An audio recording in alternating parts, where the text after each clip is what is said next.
Yes.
To complete an online survey.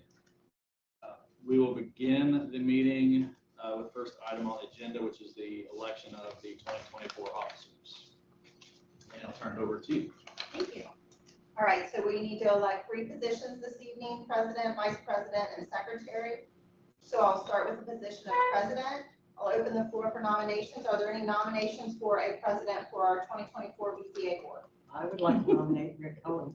That was way too fast. I've had this plan. Second. I second this. Okay. what you did last meeting? All those in favor of Rick serving signify by saying aye.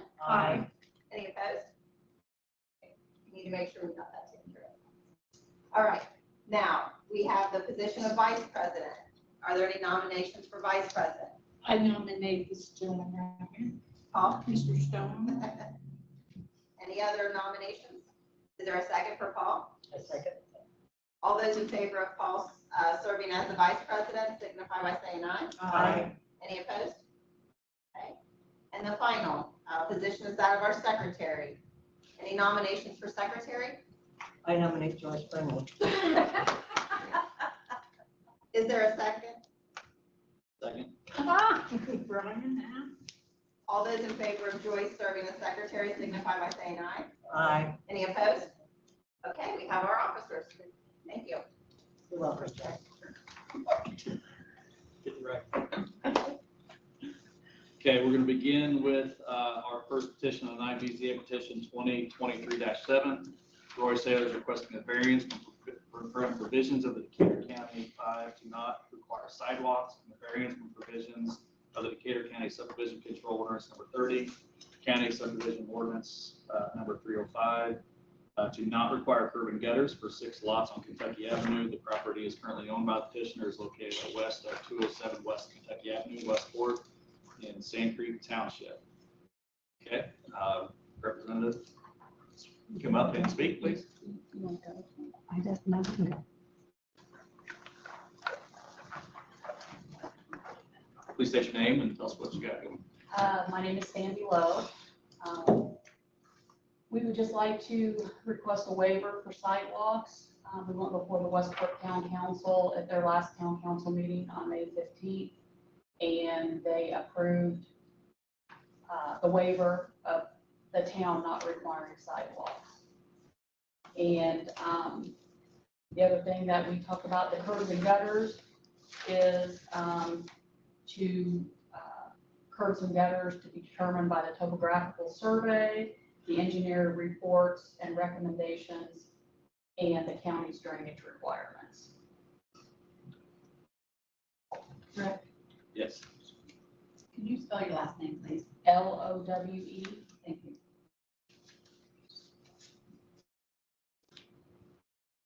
Anything further?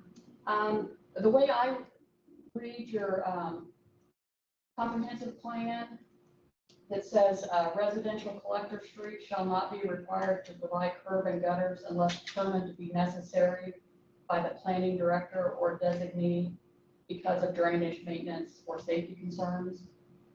And Kentucky Avenue from that plan is classified as a county or local road. So we feel like unless the drainage design says it needs curb and gutters, we feel like we should be able to just go with, you know, standard ditches and culverts. Okay.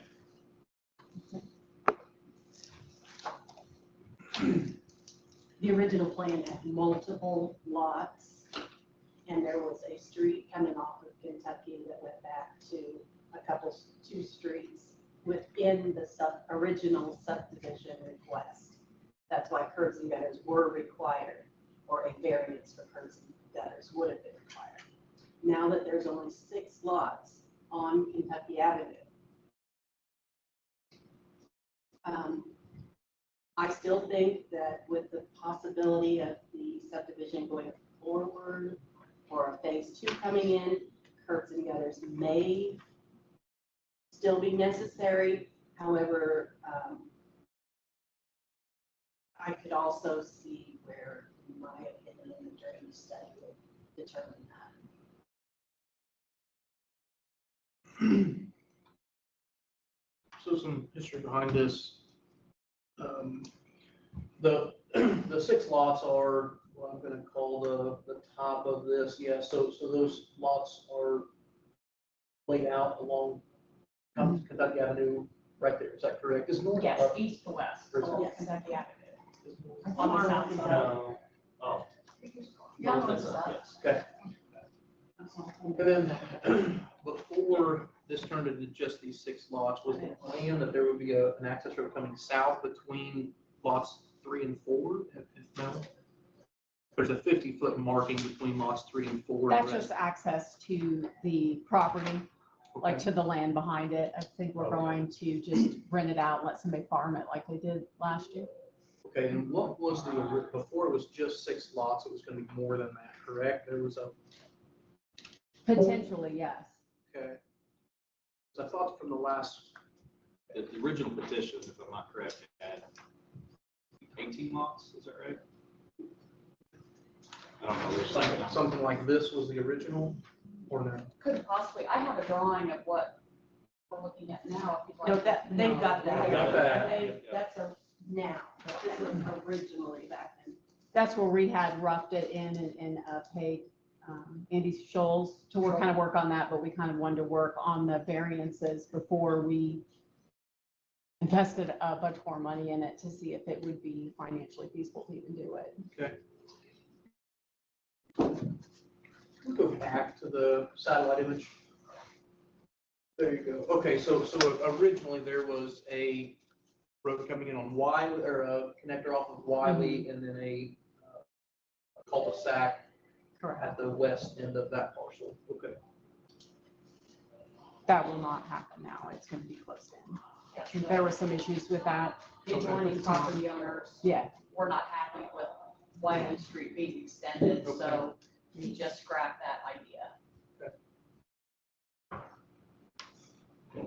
I think what the board needs to make sure that we make provisions for is, we don't know where the future goes with this. So if you do these 6 lots and you make provisions for that, it needs to be clearly stated that if any more expansion happens, it all falls back to our subdivision control ordinance. Irregardless of what the comprehensive plan says, we have a subdivision control ordinance in place, and it controls the development and growth of these type of situations. So we just need to be very clear that this isn't a green card to just Right. keep developing without meeting those criteria. And correct, we're very well aware that we're just asking about these 6 lots. If any other potential lots come about that, we'll have to start from like step 1 and go through the design phase. This might be just and make it be done. The school was picked up on Kentucky Avenue, I assume, was that right? Yes. So if there were 6 additional houses there without a sidewalk, potentially it could be that bus would stop 6 additional separate times. Is that correct? That if there weren't a pathway or something for kids to walk to a common pickup spot? Sorry, I don't know if they stop at individual houses or if there is a bus stop, say it. They used to back up, if you go straight, and maybe Joyce remembers their name, begins with the S. Didn't the bus go straight back to that property right before the curve and turn around and come back the other way?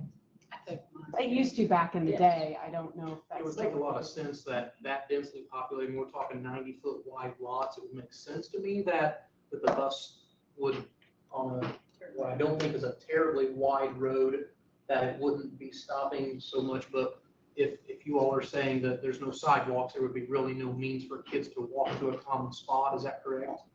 There's no sidewalks in any of those housing additions out there. There's no sidewalks at all west of Highway. There's a lot of houses that don't have septic systems Right. either. Yeah, that's but I not think, necessarily I right. think they turn around and come back this way, but I mean, that's something we can look into. But I don't know how they work. I mean, worst case scenario, we do have that space, so we're not paving it. I mean, I'm sure the school will get with us if they think something needs to be done with gravel. Like, I don't know who's gonna buy it. I don't know if the lots are gonna sell. I just don't know. But 6 to me is way more manageable than trying to do anything more. Sure. At one time, Westport had talked about requiring any additions or future upgrades to have sidewalks. Where is that at now?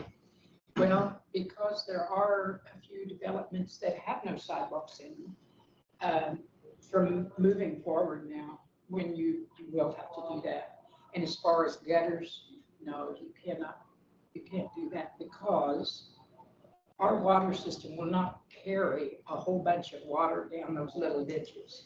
In fact, those ditches, some of them are not over 10 foot deep.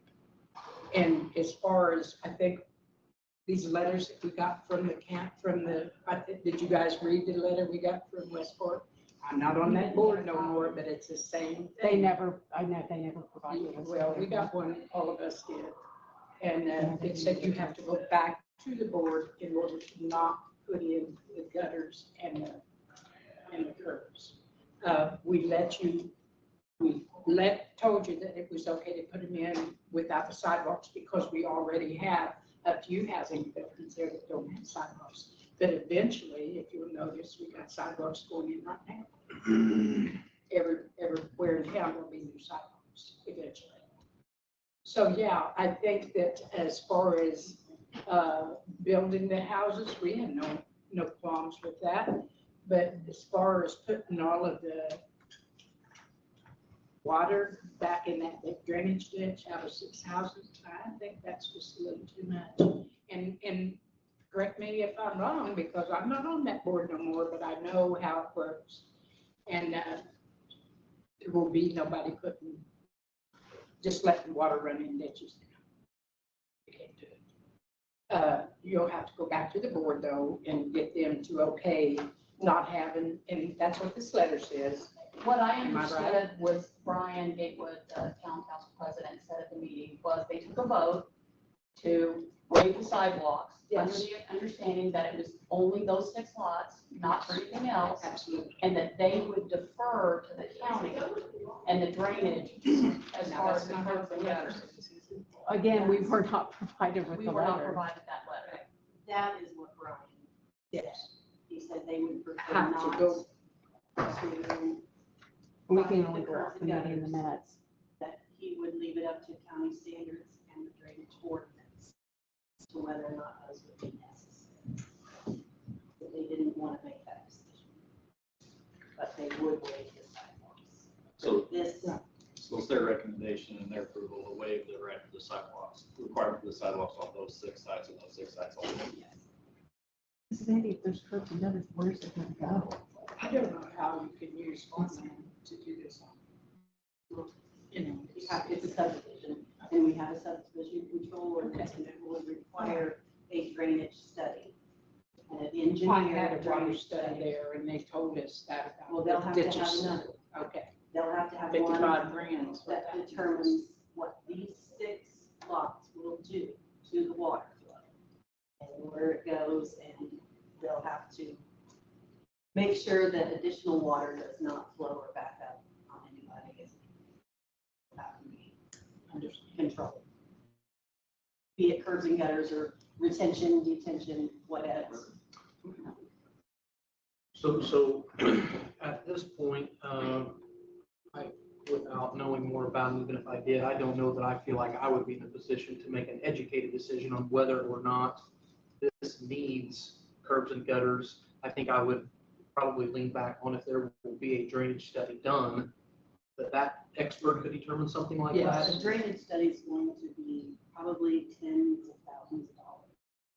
So the drainage study would determine and mandate what is done. And if the drainage study says that curbs and gutters need to be there in order to prevent water from backing up or additional water flowing somewhere, that those measures would have to be taken. And this has to be done before a permit is issued.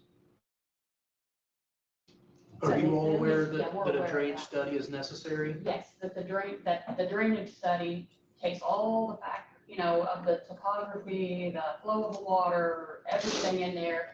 And they, by the, I don't know if it's federal, state, county, whatever the guidelines are that they have to follow, they will say, this is what you need. And we're well aware that that's, Well, we thought didn't we think that would be necessary if we even decided to move back and put Yes, any more yes, houses yes. in, but not for the 6? we know. It has to be done within 6. Yes. Okay. Well, yeah, we're always aware of that. So at this point, to vote on this petition as a whole, we would need all of that information, or are we voting on No. those separate items? I don't think it would be fair to require a drainage study at this point. Okay.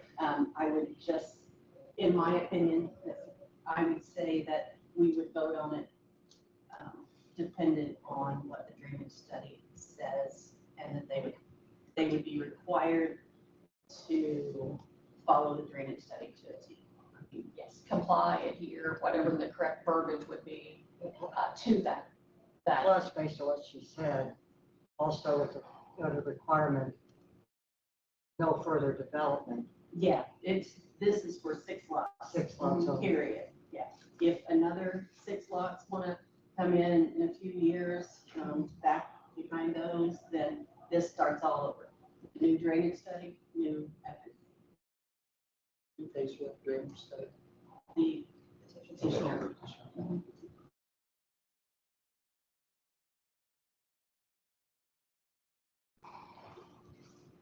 Everything further to add? No. Any other questions from the board?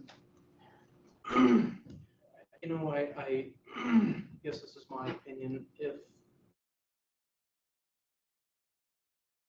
necessary for the proceeding with a development, it would seem like it would be logical to wait for the results of that, and the expert could say, here's what needs to happen. And it sounds like that is necessary for them to do that, right? If they're gonna develop these 6 lots, okay? So I think I would defer to whatever the expert recommends.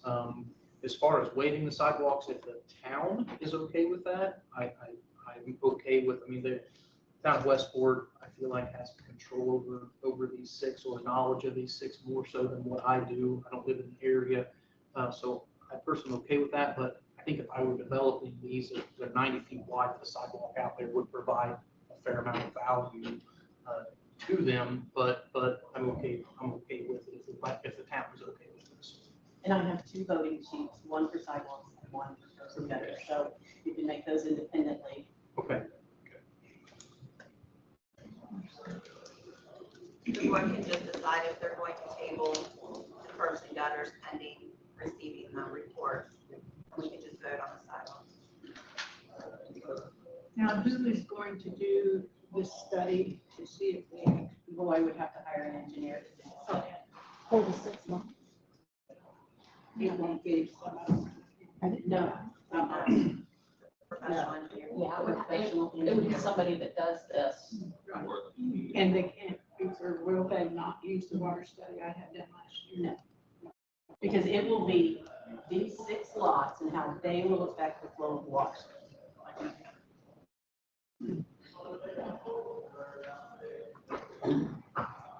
Anything else from the floor?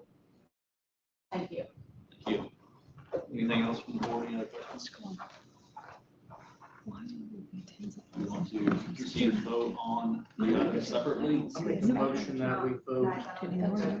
Yes. Oh, he asked for the floor, but yeah. Oh, you did, okay, I'm sorry. I want to do this. I make a motion that we vote on the sidewalk. Sidewalk first. So item A, a variance for provision of the Decatur County subdivision ordinance 305 does not require sidewalks. Correct. Make a motion, we have a second. I'll second it. Second, to vote on No, item A of the that's what petition. she said. Item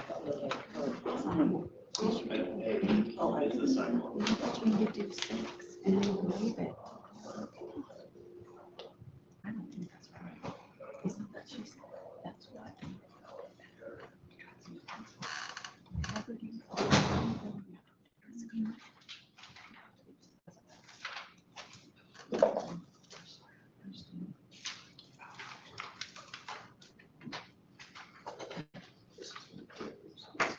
I'll read the votes. Danny Livingston, yes. Rick Cohen, yes. Paul Stone, yes. Joyce Brindley, yes. And Scott Smith, yes. So your item A for the variance do not require sidewalks has been approved. No, but you see the sign says it's I'm sorry. So, yeah, Okay. So now, I got this. item B, we you have the option to vote on that or to table that upon further information provided from the engineer on the water grader study. I make a motion to defer. I'll make a motion that we table this Table that. until pending the results from the drainage study based on the development of the 6 lots and where that water goes to. A second. So we will table item B of the petition. To grant a variance for the not to require curbs and gutters on these 6 lots. Thank you. Thank you very much.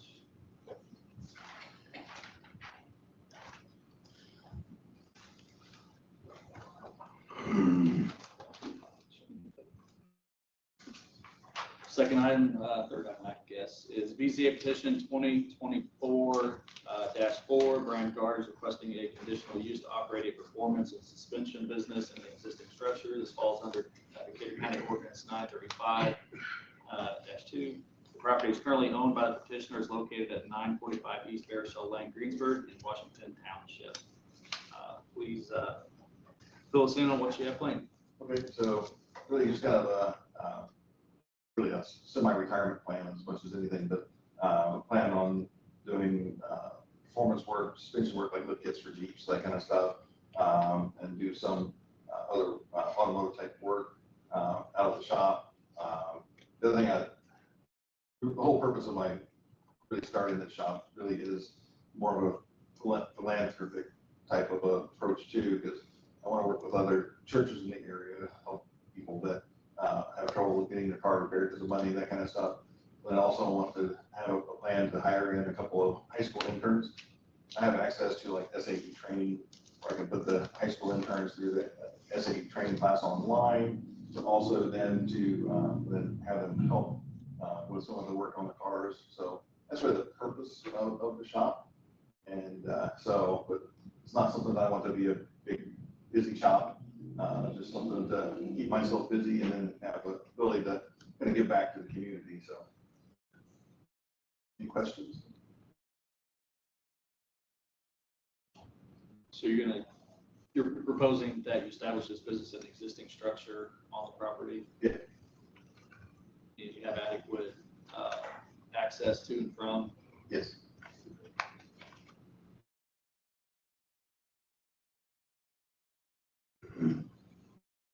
Do you already have parking and stuff by this building? Or So do you have to it's- do all this? I don't know if you can zoom in on the picture or not. It's actually a pretty good sized parking area. And which structure are you planning on using here? Is The it the farthest one one to to the the north. south or the north? Okay, the ones that sits east and west, okay. Yes. Yeah, that one. To run a shop like that is a drain required. Drain I required. would say there's probably drains there, aren't there?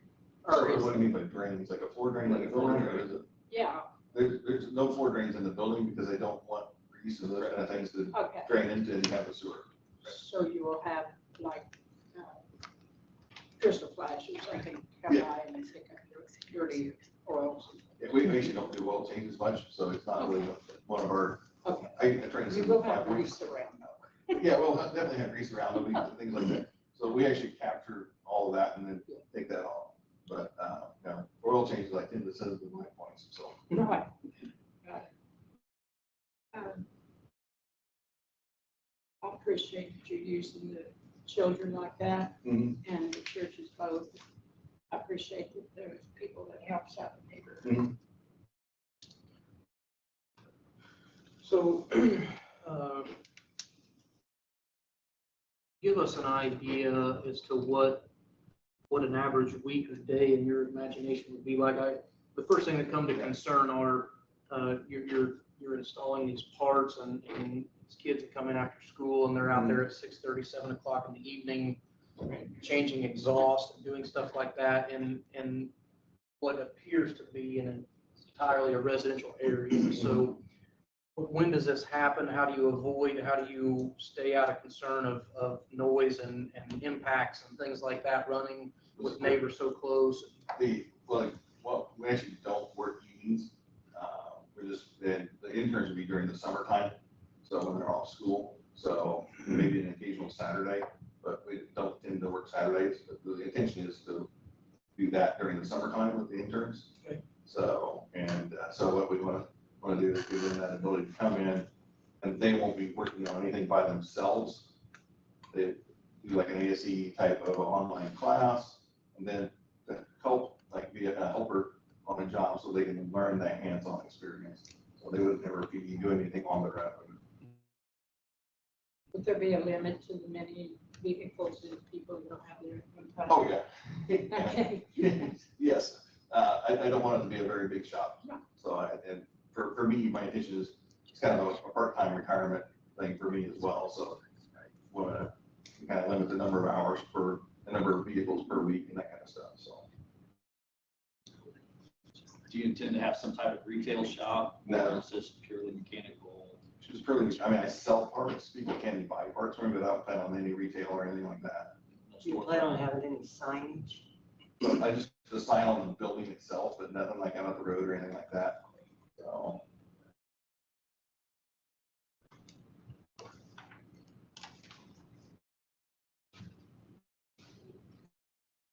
What's that building used for right now? So it's my personal shop, basically, so. Okay, you work on yours. I work on other friends and different things like that and that kind of stuff, so.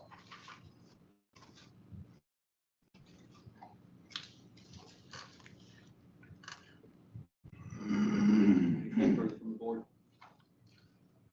I think open up the public comment, if there's some additional questions, see what else is raised. Okay. Thank you for the information. I'll open any comments or concerns from the board or from the floor. I just, If you can please come up and state your Go name. ahead and say, Brian.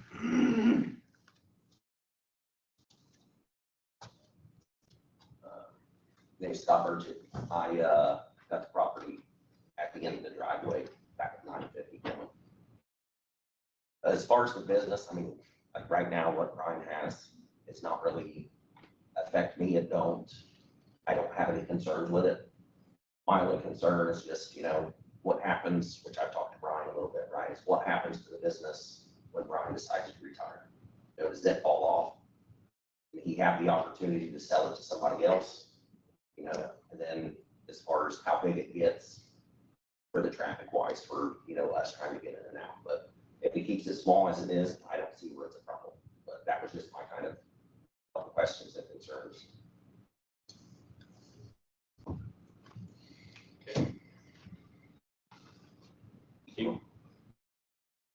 Thank you. Is there any government answer to that, or? Any other questions from the floor before you come back up? Come back up. Yeah, so as far as like the issues with it, if I ever decide to close the business, I won't sell it. It's just, because it's all my personal property, so I would not have somebody else operate anything out of that location at all. As far as, in business growth, I want it to be small. I don't want it to be a big business. I want it to be something that we can focus on doing things right, have the time to, especially during the summertime, to make sure that we can teach the kids, so.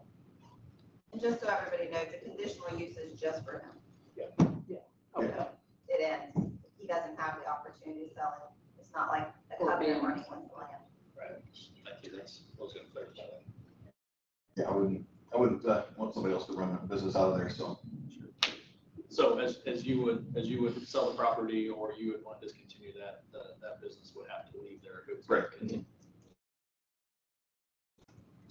What's the lifespan work this is? Is this something we can set up a period of time for a review at our discretion, or does it have like a 3-year cycle, or what's the 5 is the?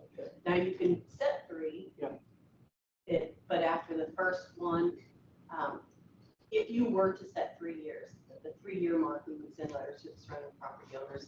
We would ask each of them if there were any concerns. If they had any concerns at that mark, then we would address them. We would ask him to file a petition and come back. If there were no concerns, then we would allow the conditional use 5 more years. But at that time, we would again send the letters out.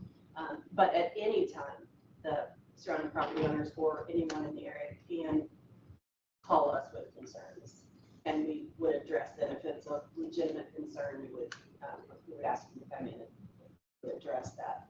And I did have quite a few calls about this petition.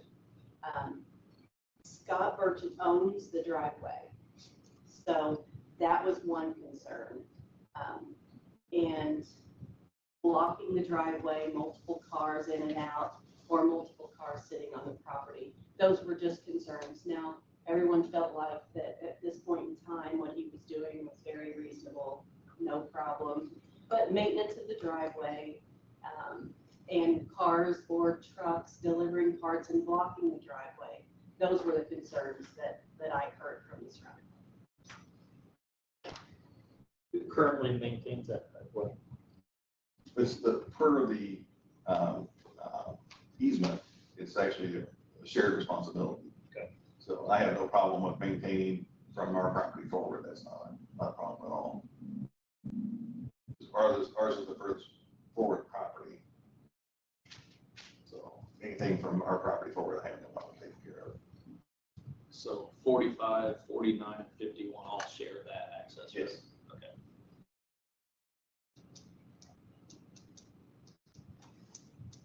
What type of deliveries would you have? Would it be freight deliveries or standard No, UPS? I had one freight delivery, I had an engine, but that's pretty rare that we would ever do any kind of an engine work. Other than that, it's just FedEx or UPS or postal.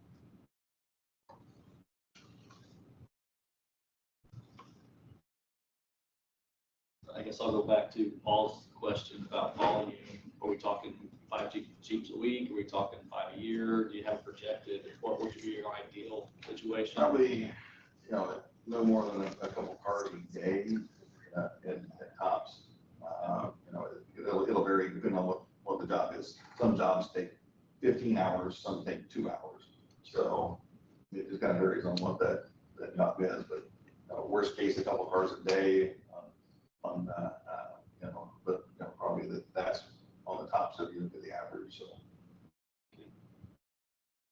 Yeah, I think all of us speak for the rest of this board that our goal is that everybody get along harmoniously, and we're certainly not trying to criticize your goals of what you're wanting to do, but trying to prevent a situation where I'm very familiar with receiving FedEx deliveries, and FedEx is now third party that delivery service. And at my place of business, it's not uncommon for them to go 20 mile an hour through the driveway. So as FedEx trucks are flying up and down that driveway, certainly not something you're in control of how fast the delivery driver drives. But the houses that are on each side of the driveway, it's a dry summer day and dust is going and delivery vehicles are coming in and out. So I think that is my concern, just that the more than customer vehicles coming in and out is you're receiving daily deliveries from multiple parcel delivery services. How many vehicles that adds up to in addition to the couple. I don't get, like UPS, like I said, I don't usually, it's like maybe a weekly or a couple times a week at most. More of my car parts would come like through the CarQuest, and they're just driving in a little HHR vehicle, so it's just a little car, not a big delivery truck. Now, you say that some of these could take 15 hours and so forth and so on. Now, the person will bring the vehicle to you and stay there while you work? No. Okay. They drop it off. So they bring them over and drop them off. How Mhm. many at one time would you have sitting? 3 or 4, maybe at the most. So. I mean, And Paul, tell us that. Yeah. If you remember in the past, we've had 2 different situations recently where we have mandated how the maximum number of cars that can be outside in disrepair at any given time. And we've also restricted hours. So those are things to think about if that's where you're leaning. And a place that parts to be not on the ground. Yeah, it's in there too. Mhm. Understand. Yeah, I don't have a problem with those type of restrictions. Okay.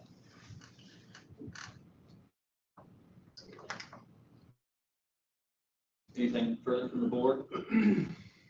No, my goal is that you find a way to make this work, while maintaining, a good relationship with your neighbors and not putting them in a situation where, they've got some uncomfortableness with driveway access or dust, things like that. You know, that's where we're trying to find some parameters to put in place just to prevent problems. So, Yeah, I have no problem working with them through this, so that's yeah. not a problem at all. So basically what that would look like is us kind of coming up tonight with some parameters of what seems reasonable. That gives you some guidelines. If somebody's wanting to bring another vehicle over, you've already got 4 of them sitting there and say, let's pump the brakes on this. Let's try and keep this smaller, just so that everybody kind of has one vision, as opposed to you have an idea of what it looks like in your mind and your neighbors have completely different ideas. That's my proposal, Rick, is that we just set some parameters and take votes. Okay. The only other question I have is visual barriers to the neighbors. It looks like there's some trees there. Yeah. Maybe pretty minimal. There's not much that they would see from where their houses would be. Okay. There's no privacy fences existing today. No. Okay. Yeah, I would agree with Paul. I think maybe some very loose parameters at this point. Maybe shrink that provision back down to 3 years. Give an opportunity for him to show his success in this working community that he lives in and wants to do this in. Will not extend it to 5 years so that the neighbors have an opportunity. That's fair.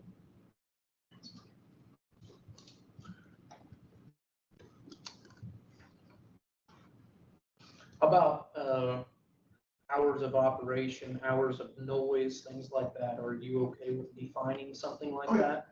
And what would that look like for you? I mean, our normal operation would be a 9 to 5 on Okay. Monday through Friday. Okay. And there might, in rare instances, go outside of that if we're just having to work over. Like a couple times we had to work till like 7 o'clock to try and get the car done because we were having problems with it or something like that. But a normal like 9 to 5 with some excursions would be a good thing. So 5 days a week? Yes. 5 days a week. Do you ever work on Saturday or? Occasionally. So that's why I said that an occasional outside of those, but on the normal 9 to 5. I'm not one to limit how much the person's willing to work or not work, but I do think there needs to be some constraints. I think a 9 to 7 timeframe sounds reasonable place to start. And I'll step one further. I don't care what you do inside that building. I mean, that's your business inside of the structure. But I think that my concern is that the neighbors not here impact wrenches, air compressors, things like that. Things that are noisy. And if they're trying to enjoy a birthday party on a Sunday afternoon, that they're also not listening to an automotive shop across the driveway. Right. So I don't want to limit my ability to work on my own vehicles. absolutely Sure. not. And So- and I think that That's why I don't want to work the shop on weekends. Right. I think that we all understand that sometimes your neighbor is doing something, but it shouldn't also be a situation that every Sunday you're working on your own thing, I wouldn't think that you'd have to work on your own vehicle every Sunday afternoon kind of thing.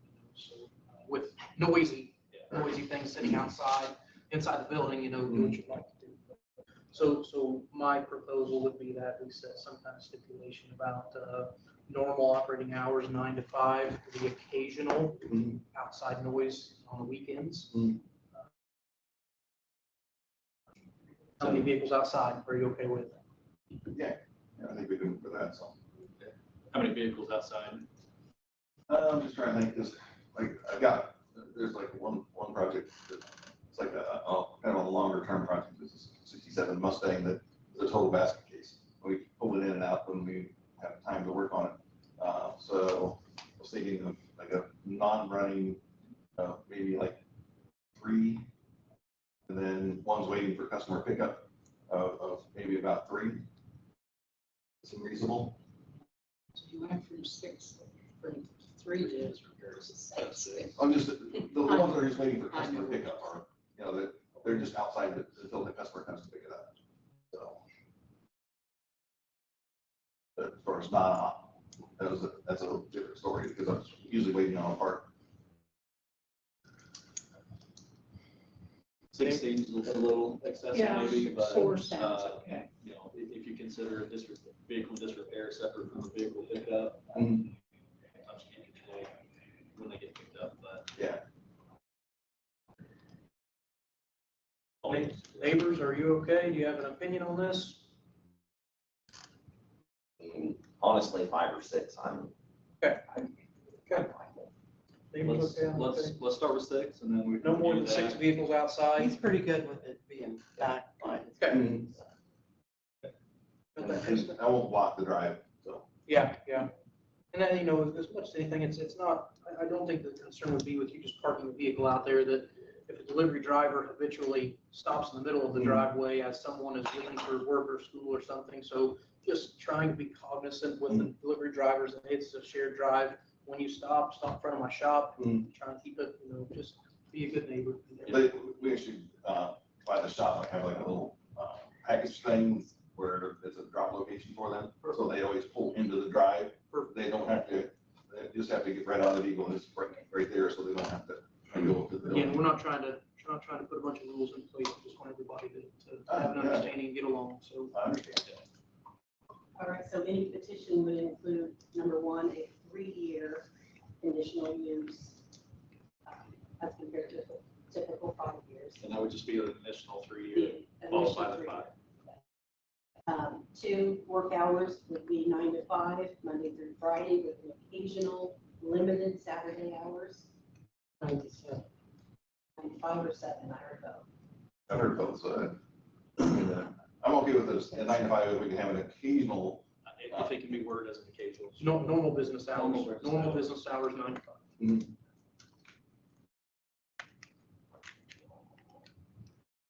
And no more than 6 customer vehicles Sure. outside. Yep, sure. All right. Anything further from the floor or the board? If not, we'll look for a motion to vote. I make the motion that we go to. Yeah. 2024-4 with the stipulations was cited.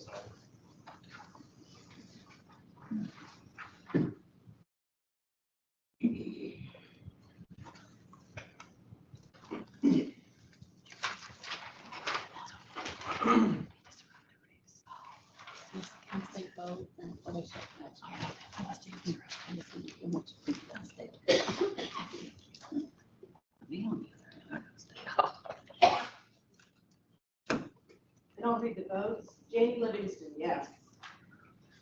Joyce Brimley, yes. Rick Cohen, yes. Paul Stone, yes. Scott Smith, yes. Okay, your variance has been approved. Good luck on your future endeavor. Thanks.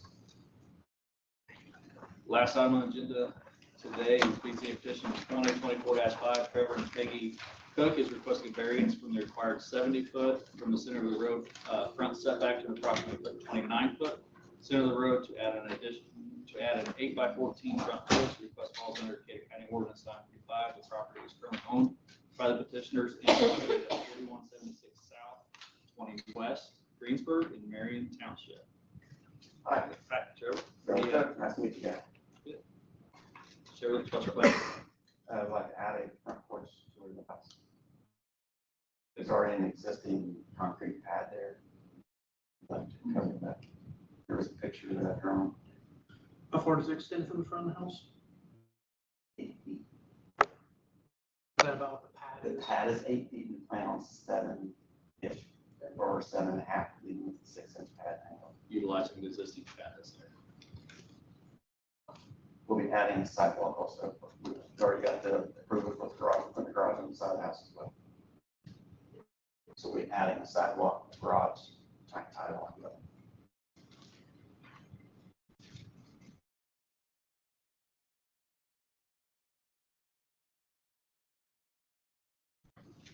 Once you put that addition on, how close is that to the road roughly? Sorry, 20 feet, 40 feet? It's 29 feet. 29 from the road. Road probably, so what, 20 foot probably to the edge of the road? Because Probably. this says 29, but those are usually 18 foot roads. That's what I said. Yeah. 18 to 20, but probably 18.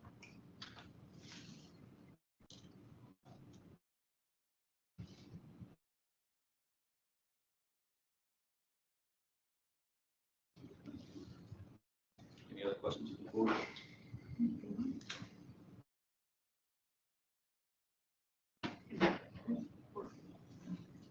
Can you flip that back, please? Oops. Yeah, good.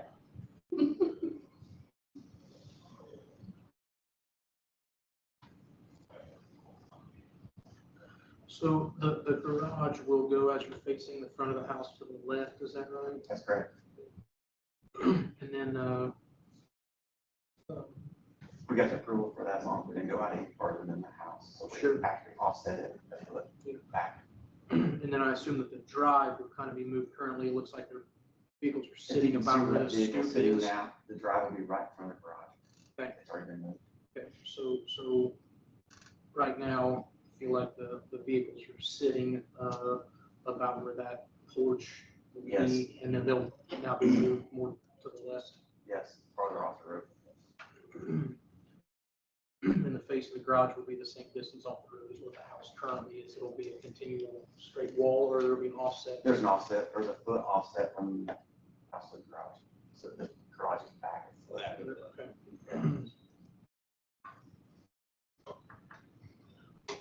You know, I think that obviously the idea of these things are on a new construction that you build a home with plans of adding a porch that you don't get closer and things like that. I mean, if we're going from a situation where the vehicles were parked between this 8-foot slab and the house and trying to get them off to the side, I would like to think that if anything, maybe we're improving the situation if they're not gonna be sitting between this 8-foot slab and the road.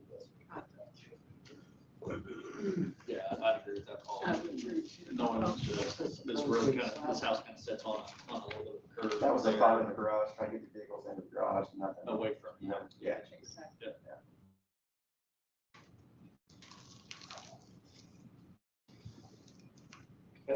anything further from the board right now? Anything from the board? The drive that, where the vehicles are currently sitting between the slab and the road, will that no longer be gravel, will that be grass? That's grass. It is grass now. It's already grass. Yeah, we already cut it in. Yeah.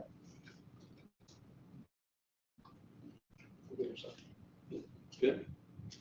Okay. Thank you. Thank you. For a motion to vote on 2024-5.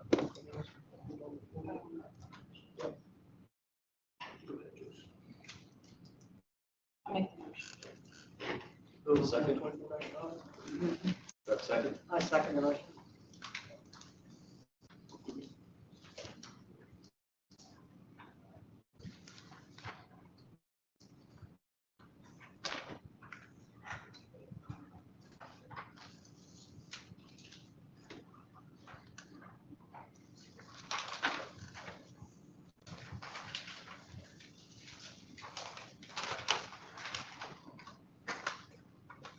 I'll read the votes. Scott Smith, yes. Paul Stone, yes. Rick Hoeing, yes. Joyce Brinley, yes. Jay Livingston, yes. Very good. Those reports. Anything further? No motion to close the meeting? Close the meeting. Second? Yes. Who first, who motion and second? Motion. Always second. Always very good idea. Your second meeting.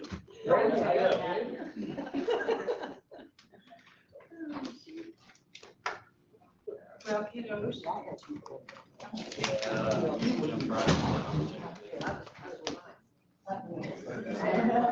Mine was just gonna be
Any corrections, additions? If not, I will look for a motion. Yeah, that's.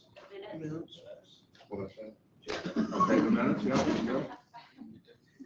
Start there first. You got the minutes and the agenda, but we will approve the minutes from the April meeting. I Do make we a have- motion. Sheila made a motion. Second. Ryan seconded. Any comments? I'm hearing any. All in favor, say aye. Aye. Opposed? Motion carries.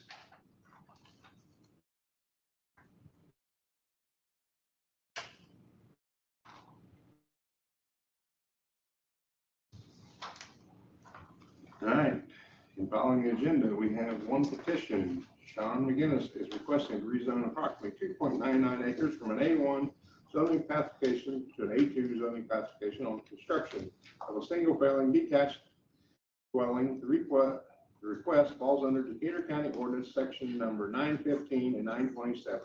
The property is owned by Richard and Kimberly Hawing, located west 586 East County Road 900 South, Westport, Indiana, Marion Township. Mr. McGinnis, Yes, sir. take the podium, state your name, tell us what you're looking to do here. I'll just make a note now. The drawings are just in general, not to scale. Everybody always comments on that. Good evening, everyone. My name is Sean McGinnis. I'm looking to purchase this property and build a home on it with my fiance, Myra. Looking through the petition, it looks like everything's in order. Looks like a good place for a house. Comments from anybody on the board? Straightforward. Straightforward. What type of home are you wanting to build? A single-story ranch home, Brick, log, vinyl siding. vinyl?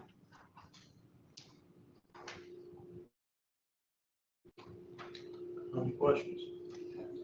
Anybody else got any other questions? Is there anybody here that are adjoining landowners or neighbors that would like to speak? It gives the thumbs up. That being said, if nobody else has anything, I will look for a motion.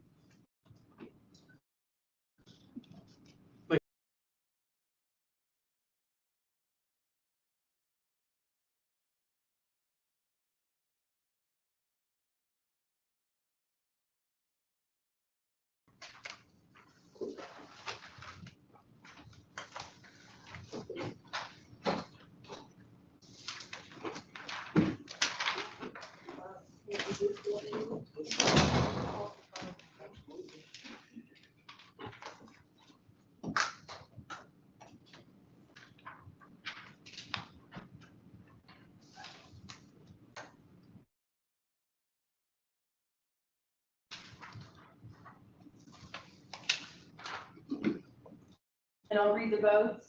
Sheila Kirkhoff, yes. Todd Mauer, yes. Scott Smith, yes. Ryan Kennelly, yes. Brad Shudy, yes.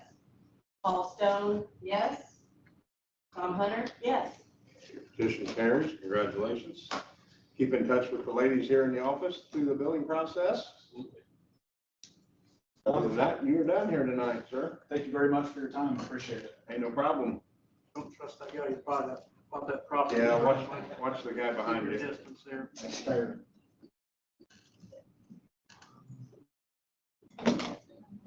Does anybody have anything else? That was the only thing on the agenda, so. Yeah, I make it. We're doing good on this. Brian, you got anything you want to fill us in on? No ads, anything, I'll look for a motion to adjourn. I make a motion. Second. You're adjourned.